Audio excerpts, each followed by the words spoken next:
بسم الله الحمد لله والصلاة والسلام على رسول الله وعلى آله وصحبه ومن والاه ثم ما بعد. The question of does the law change with time and location? So that this is a statement from several of our most eminent scholars that has also been recorded in Majallat al-Ahkam al-Adliya, which is basically a legal document that was put together by the scholars of the Ottoman Khilafah to collect the most important, or 99 most important legal maxims. And one of the statements in Majallat al-Ahkam al-Adliya, which has been previously also supported by scholars of the caliber of Ibn al-Qayyim and al-Shatibi and later al-Shawkani, is تغير الأحكام لا ينكر تغير الأحكام لا ينكر مع تغير الزمان والمكان، or تغير الأحكام بتغير الزمان والمكان لا ينكر, which means that the change of rulings upon the change of times and places must not be denounced, must not be denounced. So rulings may change upon the change of time and place, or time and location. And that may sound, a little bit scary, particularly for the conservative Muslim. What do you mean that rules or rulings may change with the change of time and place? That sounds a bit scary. So should we have, different rulings from the time of the Prophet ﷺ, and then every people in every country will have their own Islam, and every people in every era of the Islamic history should have crafted their own set of rules and so on? No, it is not like this. It is not like this. First of all, this statement is a statement from great scholars, but most likely what they meant by this is not al-ahkam in the technical or the terminological definition of the word ahkam, because al-hukm al-shar'i, or the legal ruling, is not to be changed, because al-hukm al-shar'i is khiṭâb al-shari'. It's the address of the legislator. It is the khiṭâb of Allah subhanahu wa ta'ala that is being communicated to us with regard to takalif al-shar'iyya, the shar'i burdens, with regard to Allah's requirements from us. So khiṭâb al-shari' al-muta'alliq bi-ahkam al-mukallafin. So it is the address of the divine concerning the rulings that pertain to al-mukallafin, and al-mukallaf is the one who is basically legally liable and authorized. So legally liable, responsible, legally responsible. Adult, sane person would be legally responsible. So if the rulings, al-ahkam, is the khiṭâb of al-shari', who would be able to change the khiṭâb, the address of al-shari', the legislator? Who is al-shari'? Allah. And the Prophet ﷺ is the communicator or the conveyor of the shara' of al-shari'. So who would be able to change the khiṭâb of Allah subhanahu wa ta'ala? No one will be able to change the khiṭâb of Allah in any time or any place. But what the scholars meant by this statement is the fatwa, and the fatwa is different from the khiṭâb of Allah subhanahu wa ta'ala. The fatwa is basically the ruling after you add to it the circumstances. So rulings, the ruling basically stripped from all circumstances would be one. But you add to it, to the scenario some more, variants, some more variables, and then the scenario may change. The scenario may change. So when Ibn Taymiyyah rahimahullah was walking through the market and some of his students saw that some of the Tatars were drinking and getting intoxicated, and they wanted to stop them from drinking, he told them that Allah subhanahu wa ta'ala Allah subhanahu wa ta'ala forbade wine because it keeps people from salah. Wine keeps those people from pillaging, killing, raping people. Let them alone. Let them drink, because they drink and they go unconscious, and then that will relieve the masses from their mischief and from their transgression. Here, because these are different variables that changed the ultimate edict, fatwa, not the khiṭâb of Sharia. The khiṭâb of Sharia did not change. It is the different circumstances that made the fatwa in this particular scenario different. Did he say that khamr was permissible? Did he say that amr bil-ma'ruf and nahy al-munkar is not applicable anymore in our times? There is no amr bil-ma'ruf and nahy al-munkar, or that khamr is permissible. He did not say any of this. He did not change any part of the khiṭâb of Sharia. But putting all the variables together, he, rahimahullah, may Allah bestow mercy on him, figured that it is more pleasing to Allah for those people to have a hangover and to be unconscious than to be, pillaging the village and raping and, seizing people's properties and killing and so on and so forth, because that is what they were doing when they were conscious. That is what they were doing when they are awake. So let them, fall unconscious. Now, when the Hanafi scholars, may Allah bestow mercy on them, said that a man cannot take his woman on a trip or cannot, move a woman from the place of their marriage or from where they got married, from her hometown, cannot take her without her permission, without her approval. And this is a matter that the latter Hanafi scholars said this because they said that there is now so much moral deterioration that we fear if he takes her away from her family, that he may abuse, he may oppress her, he may, transgress in treating her, he may mistreat her. So they figured that you do now need the permission of the wife. This was not the position of the earlier Hanafi scholars. This is a matter that was basically readdressed because of the moral decay, the moral deterioration. People in the past used to be trusted with their wives. Now we can't even trust people with their wives. So moral deterioration. When Uthman ibn Affan radiallahu anhu, ordered that stray camels be taken and sold and their price be kept for their owners, which was different or contrary to what the Prophet ﷺ instructed people to do earlier. The Prophet ﷺ instructed people to leave alone stray camels, leave them alone, because they have the ability. During the time of the Prophet ﷺ, what was the fear when he said that you take the sheep, and basically announce them? So what was the fear for the sheep? Fear from wolves, small predators. Can those small predators attack camels? No, they can't attack camels. So I am not afraid for camels. Camels may be able to go back home.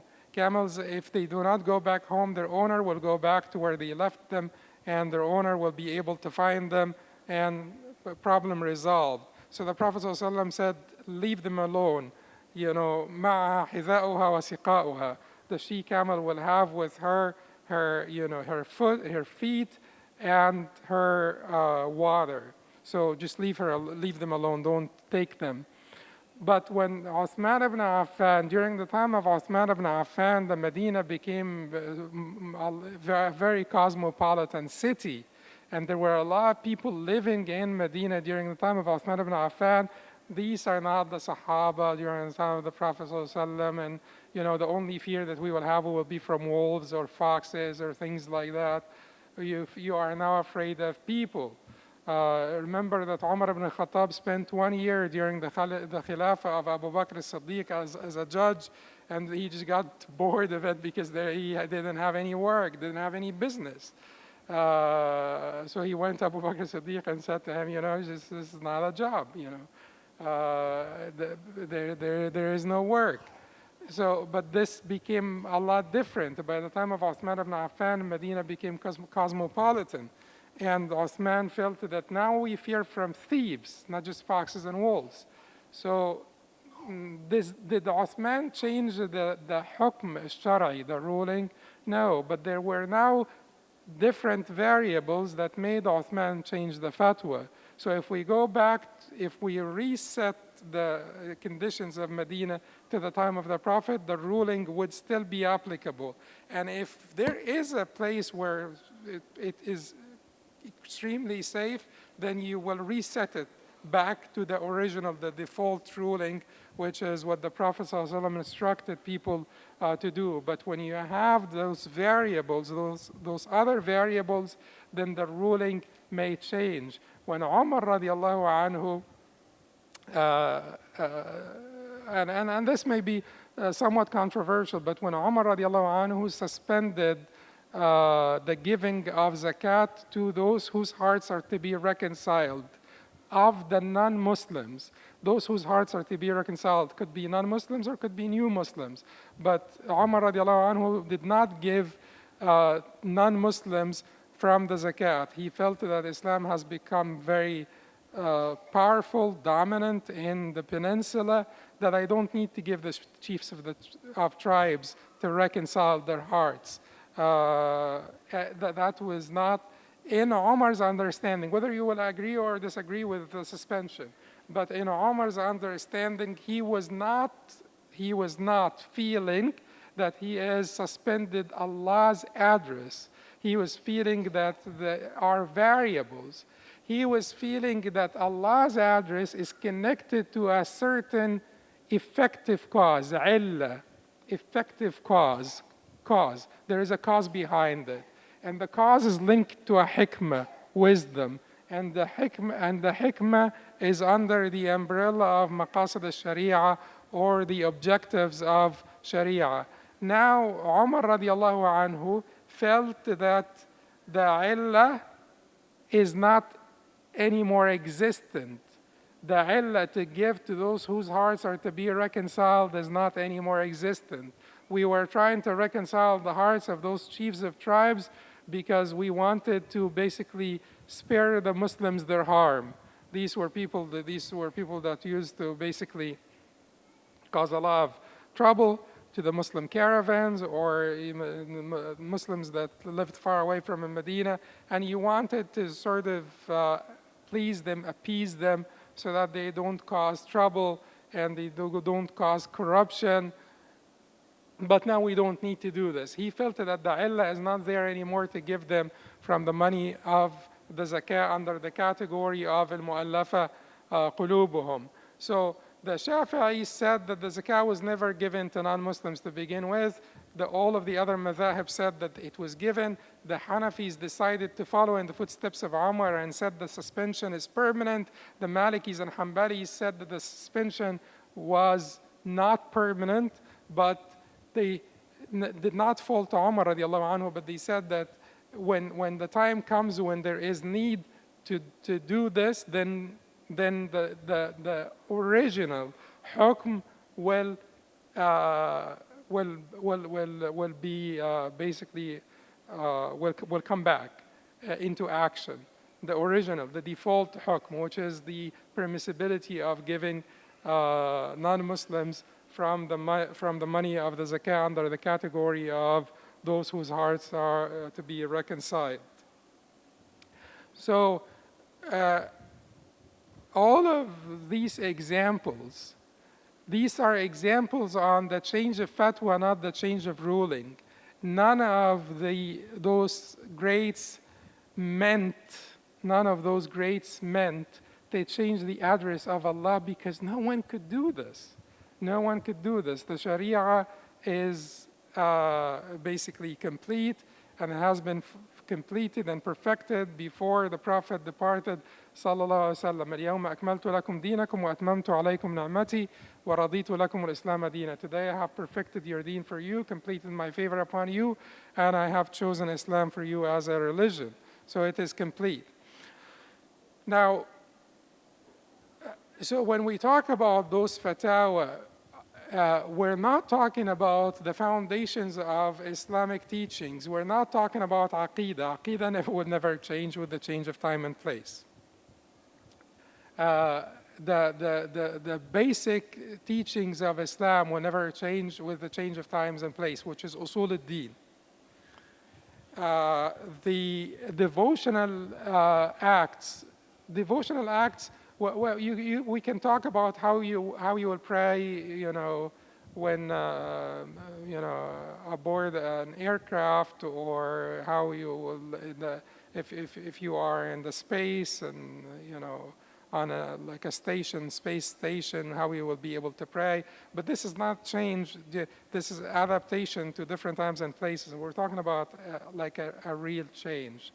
So so devotional acts are immune to change. The matters that may be subject to change are the matters that are basically matters of human transactions or customs, human customs and human transactions that are affected by the time and the place. In this case, the time and place are not the effectors in themselves, because hypothetically, had there been no end for this life, the Sharia would have been suitable eternally, to rule human behavior eternally. But the time and place are vehicles for different circumstances. Those circumstances are variables that the mufti will need to take in. One example, to further, give another example, the earlier Hanafi scholars prohibited Quran teachers from receiving compensation for their teaching of the Quran.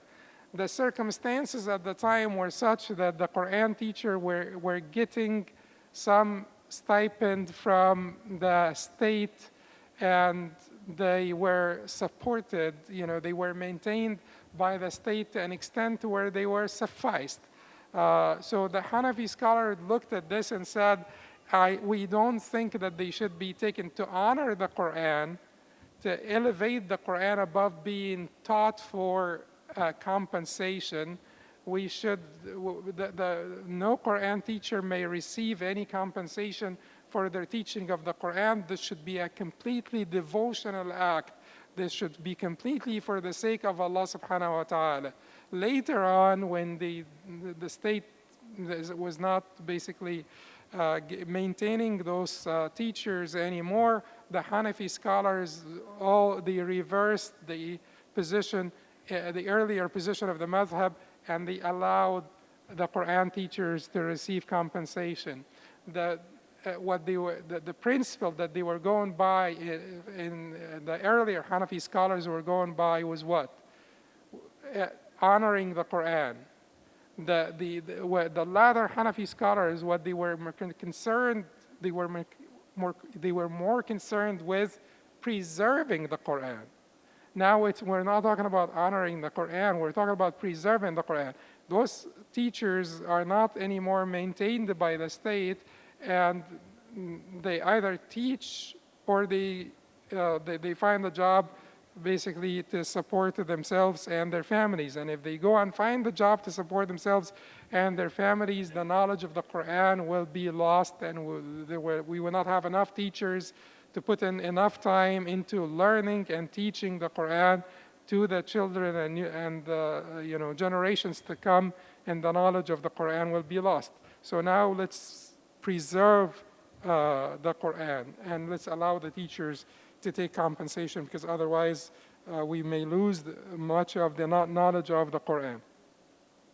So is it clear now that one, تغير الأحكام بتغير الزمان والمكان does not pertain to the original divine address, it pertains to the fatwa. And the fatwa is basically the divine address plus the variables, plus the surrounding circumstances. The divine address itself, had it been, had we had the same circumstances during the time of the Prophet ﷺ, in our time, the divine address does not change.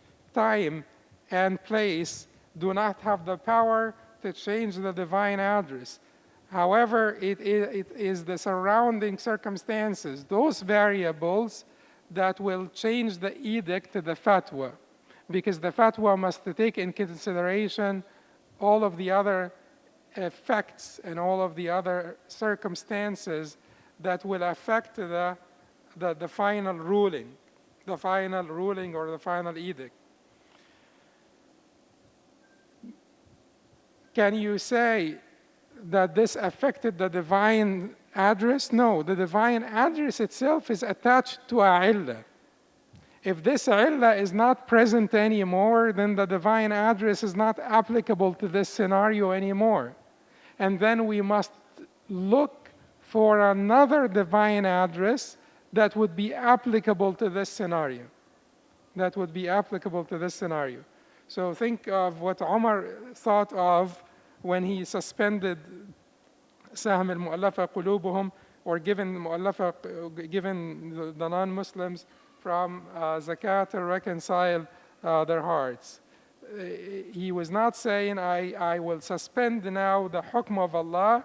He was saying that the illah of this hukm is not present anymore. The effective cause behind this ruling is not present anymore, then the ruling is not applicable anymore. That's what it is.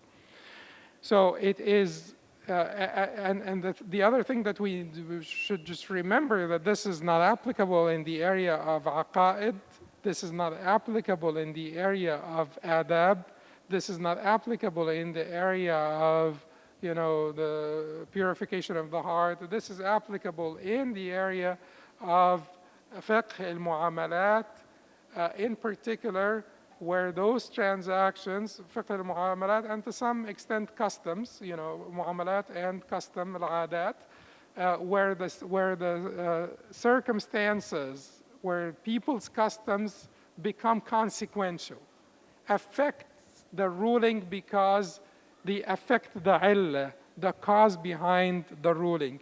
And we must understand that this Sharia is built on, the benefits and consideration of people's interest in all of its rulings. So every ruling is hinging on a illah that is comprehensible in the area of mu'amalat and customs, and not comprehensible in the area of ibadat. Therefore, you cannot change the ibadat or the devotional acts, because the ilal of the ibadat is what? The pleasure of Allah. So who would be able to tell that this is more pleasing? It is only Allah who could tell. But the ilal in the area of mu'amalat, we know why usury was forbidden, right? Do you know why Dhuhr is 4 rak'ahs? Does anyone know why Dhuhr is 4 rak'ahs? Do you know why Khamr was forbidden? Yeah. You know why usury was forbidden? Do you know why you know, the different ahkam of al-ijara, which is leasing. Can you make sense of each and every hukm of these? Yes, you can make sense. You could trace down the effective cause behind this hukm. So now, when the rulings are hinging on comprehensible, ilal, effective causes, then those rulings will be affected by the changes of the circumstances that affect this illah, whether the illah is present or not present. But these are issues that must be determined by the scholars. So let's take some examples, some contemporary examples where things may change. First of all, sometimes it is not about تغير الأحكام. Sometimes it is not about تغير الأحكام in the sense of تغير from the time of the Prophet ﷺ, but sometimes certain things become so prevalent that we think that they are sort of the only way of doing things, or they are an integral part of the deen that we cannot change. Let's take, for example, what? Salat al-Tarawih, for instance. Salat al-Tarawih. Everybody, insists, in many of the masajid, certainly not all of the masajid, people are always fighting over the 8 rak'ahs, is it 8 or 20? Whereas the Prophet neither prescribed 8 or 20. So the fight itself is really, I don't know why are we fighting. So the Prophet did not prescribe 8 or 20. You could pray 8, you could pray 20, that's fine. Do whatever you want. But at the end of the day, the Prophet ﷺ prayed Taraweeh in Jama'ah 2 or 3 times. And it was Umar radiallahu anhu who brought the Sahaba together to pray Taraweeh behind Ubay ibn Ka'b. And it did not become really it did not become the status quo, or it did not become, even in the scholarly positions. That Imam Malik, for instance, believes that it is inferior to pray Taraweeh in Jama'ah. And I'm not telling you don't pray Taraweeh in Jama'ah, but I'm just, let's open up our minds a little bit. Many of the Sahaba used to consider it inferior to pray Taraweeh in Jama'ah because that was not the way of the Prophet ﷺ. And if you can do it on your own, Sunnah is better done individually, because you will have more khushu', you'll be able to reflect more, you'll be able to pace yourself more. You want to stop, you recite a certain ayah and you stop and you reflect on it, you proceed, and so on. So to some of the scholars, it was superior to pray Taraweeh individually. And when we say 8 rak'ahs, did the Prophet ever say pray 8 rak'ahs? No, Aisha said that he did not pray more than 8. Sometimes he prayed less. 8 plus the witr. But sometimes he prayed less. So Aisha did not say that he always prayed 8. She said he did not pray more than 8. So if you have a community of sort of non-Arabic speakers, and you want to bring in more people and you want to reach out to more people, should you make it a little bit lighter? Should you allow for more time for people to connect with each other, particularly when the Isha prayer is at 11 p.m.? Should you make it lighter? Should you make it shorter? Should you allow for more time for people to bond and connect with each other and socialize? And those, hardcore members or hardcore people, they have the rest of the night to pray as many rak'ahs as they want, as long as they want. But should we invest more effort into reaching out? The number of people who come to the masjid on the first night of Ramadan, if the Taraweeh were light, maybe you will get more of those people coming back on day 2 or night 2, night 3, and night 4 and 5. Should we be interested in attracting those people to the masjid? Should we invest more effort into this? Yes. Do you need to change the rulings here? You're not changing any rulings. What you're doing is actually you're just changing the existing status quo, but you are not changing any rulings. You go back to the time of Abu Bakr and you will find none of the people was praying Taraweeh and Jama'ah during the time of Abu Bakr, because during the time of the Prophet ﷺ, he did it only 2 times or 3 times in some reports, and that's it. So, I'm not saying that let's go back to the time of Abu Bakr. I'm just saying that let's look at the variables. Let's look at the variables. And instead of the long recitation, and I know that some imams have beautiful voices, and people, so particularly us immigrants, it is a matter of homesickness for us. It's a matter of just reminiscing about back home. And you may not be able, to a great extent. But for people who were born here and they grew up here, for the kids that are 12 and 13 years old, how could you get those kids, even if they were children of Arabs, they don't really understand what is being recited. Even if they speak, like some Arabic dialect at home, they don't really understand what's being recited. And you just want to convince yourself that, no, I could get them to just have the aura and the feelings and so on.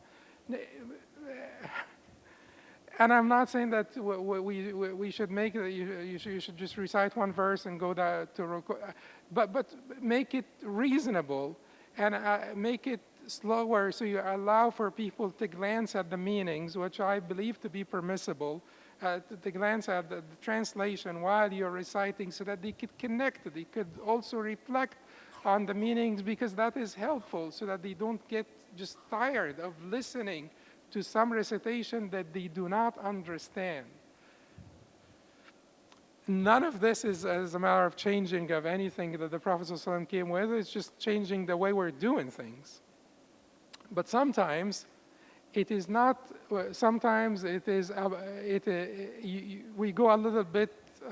We take a little bit a step forward when you have the majority of the scholars agreeing on a certain position, and then we find that this position causes us difficulty, causes us, hardship in our times. For instance, in the Islamic judiciary, we have certain admissible proofs that the scholars agree upon.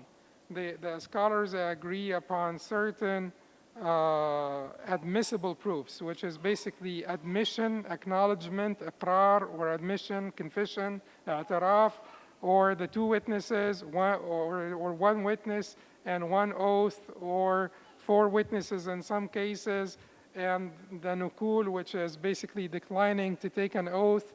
There are certain preset admissible proofs in Islamic judiciary.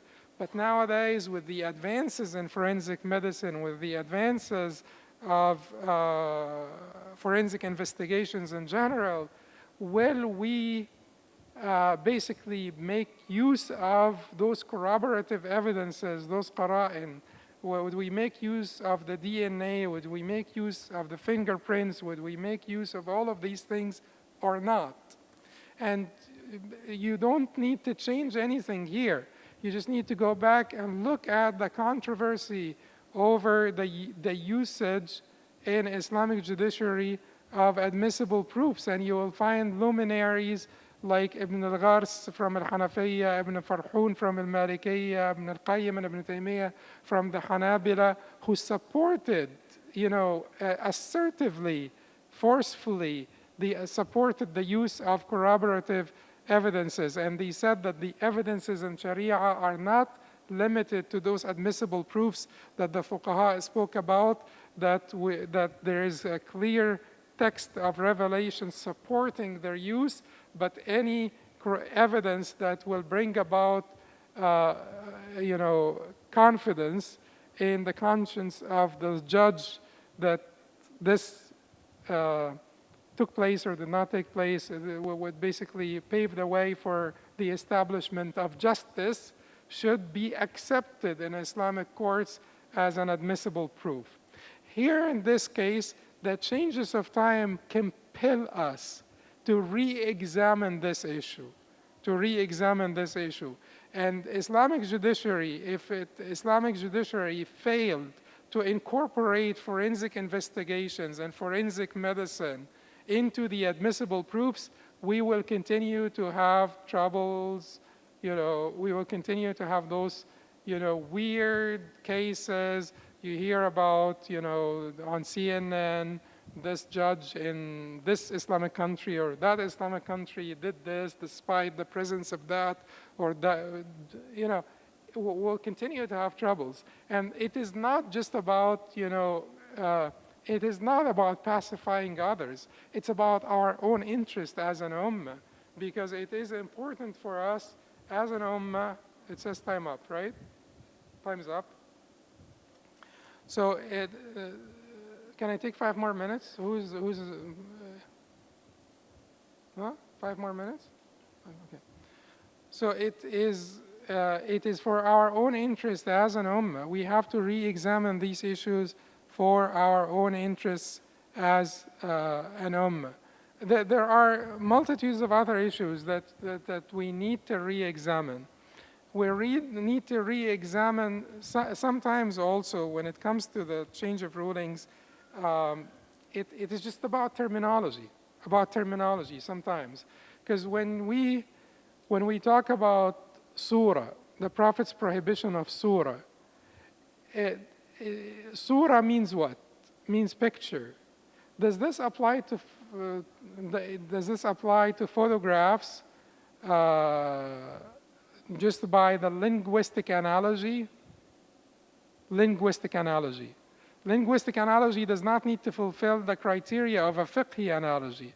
It's just basically you're saying that the picture that the Prophet ﷺ was talking about is called surah. The photograph is called surah in Arabic.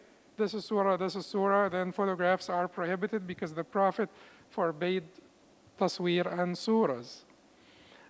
No, it would not, because we have to really examine what the photograph is about and what the picture the Prophet ﷺ was talking about was about. Is there any when you click the button of the camera, are you imitating the creation of Allah? There is no imitation of the creation of Allah here. You're just preserving the surah that Allah created, just like having a mirror that captures your surah and keeps it. Is looking into the mirror permissible? Yes. Let's imagine that the mirror captured your surah and kept it. That's it. That's what happens in photographs. But the issue here is not whether the surah is halal or haram. If you want to say the surah is haram, then that's fine. But you cannot just say the surah is haram because the Prophet forbade sawr and tasweer. You have to create a fiqhi analogy. You have to prove through fiqhi analogy that the photograph has the same illah of prohibition that the sawr, the Prophet ﷺ, or the pictures, drawings that the Prophet ﷺ forbade had. Once you can make that analogy, you're fine if you want to say, and I don't even want to spend time talking about this or favoring one position over the other. But it is not that simple. You need to look into the contextual circumstances. So when the Prophet ﷺ forbade women from traveling alone, is the word safar, which means travel. Yusafir, travel. Safar, travel. But was safar during the time of the Prophet ﷺ or traveling during the time of the Prophet ﷺ just like traveling during our time? Different. It was different. It was extremely unsafe for a woman to travel alone, in the middle of the desert. in the middle of these paths in the desert. It was extremely unsafe for a woman to travel alone. And I'm not going to talk about, the disagreement over this. But what I'm trying to point out is the difference between safar and safar. Although the term is it is the same, this is safar and this is safar, but this safar is different from this safar. Therefore, you find some of the strictest scholars saying that if someone delivered her at the airport and then she traveled nonstop to a different city and someone was able to pick her up from the other airport, then it would be okay. But this is also safar. But you're saying okay because you're recognizing that this is very different from crossing, the desert and traveling from Mecca to Al-Medina or Medina to Mecca, or traveling to Yemen during the time of the Prophet ﷺ, alone as a woman.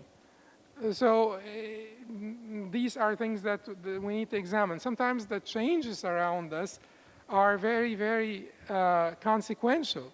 When we talk about rebellion against the rulers, for instance, when we talk about rebellion against the rulers, the Prophet ﷺ forbade rebellion against the rulers, did he? Alayhi salatu salam. Yeah, but there are a lot of details.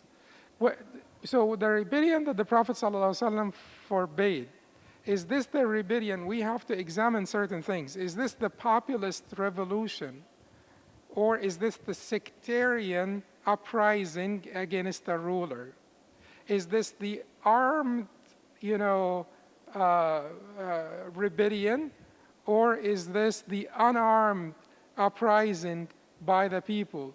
Is this the rebellion that is supported by al-Hal wal-Aqd, or the people in charge, or the sort of the elites of the society, the intellectual elites, the fuqaha, and so on? Or is it the rebellion that is not supported by al-Hal wal-Aqd? So you don't take just like a sort of a superficial, partial understanding of an issue and try to basically paste it to all circumstances and all conditions. There has to be a thorough examination of the circumstances. What did the Prophet mean during that time? That changes also. That changes in the reality will affect would affect the rulings to a great extent. Now, if you tell me that there was no voting during the time of the Prophet ﷺ and Abu Bakr, therefore democracy is invalid as a democracy as a philosophy. Some people consider democracy to be a philosophy. Some people consider democracy to be at a more technical level, less philosophical level. But at the end of the day, even if you say, in al-hukmu illa lillah, it will still be people that will bring this to existence. Otherwise, you will have a Kharijite mentality. If you think that Allah is the one who implements those ahkam, it will still be people. There will still be parliament, and there will still be a majority vote. Because even when it comes to al-hukmu illa lillah, people will disagree over many of the details, and there will still need to be, there is still a need for a decider, like George Bush said. But it's correct. It's a correct word. There is still a need for a decider, and that decider is basically the majority rule. And if you say nowadays we have the ability to do this, we have the ability to have voting, because the technology allowed us the ability to have voting. During the time of let's say, after Abu Bakr passed away, and some people say that we know you don't actually ask everybody, you just ask the elites or the scholars or so on. You don't need to ask everybody, and there should not be a public vote. But after Abu Bakr passed away, if they actually sought a public vote from all over Arabia, it would have taken them a couple of years to decide on a successor. Because by the time you get the public vote from all over Arabia, that would have been a very long time. It would have been logistically impossible. Where was it done during this time? In which state, in which empire, in which country did they have public voting? So it was not done in the succession from Abu Bakr to Umar, for the simple reason that it was logistically not possible to have a public vote. But when Umar radiallahu anhu passed away and Abdurrahman ibn Auf was basically entrusted with selecting one of the 6 people, Abdurrahman ibn Auf knocked on the doors of everyone in Medina, capital Medina, not because of basically favoritism, not because all of the Sahaba that were already spread out in different parts where their opinion did not matter, but because of logistical difficulties. It is impossible to wait and not have a Khalifa until you send to Asham, and you send to Iraq, and you send to Egypt, and you send to Yemen, and figure out who wants whom and stuff like this. But didn't Abdurrahman ibn Auf knock on every door and ask every man and woman? They even say, ajuz. So he asked every man and woman, what do you think? Isn't this sort of like a public vote? So the fact that they did not ask everyone in the state, and they just asked the people of Medina because of logistical difficulties. With the change of times, should there be a change in the ruling in this case? There would be it would be expected. So we go back and look at the objectives of the Sharia. We look at the wisdoms of the Tashri'ah and try to basically find the proper ruling for the new circumstance on the basis of مقاصد الشريعة and حكم التشريع. أقول قولي هذا وأستغفر الله لي ولكم.